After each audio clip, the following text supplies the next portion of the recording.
Okay, I went ahead and turned the breaker back on. See, the green light is on. Power, we've got power.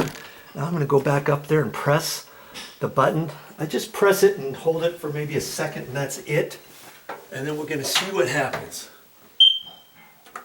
That should go again here.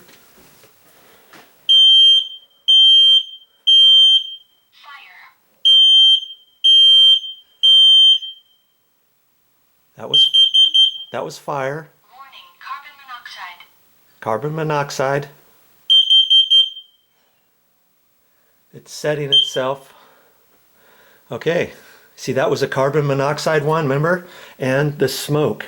And I decided to do that up at the tops of the stairs. Seems as though that's where the smoke alarm was. That way, if any gas comes up from leaking from downstairs, you're not going to smell it or anything. And people have been known to die just from a gas leak or something.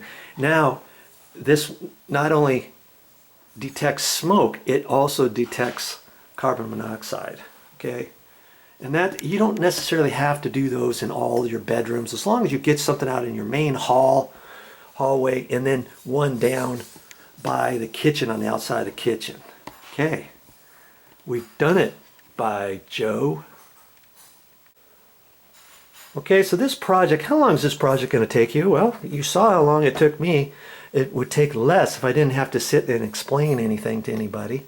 I got one downstairs I did, and then 4 bedrooms, and this hardwired one here. The other ones were battery operated. And, you know, an hour or so comfortably, or maybe a little bit longer, don't worry about it. You can do it yourself. You will save yourself some money. Well, that's all I got for this time, but I'll be back with more videos.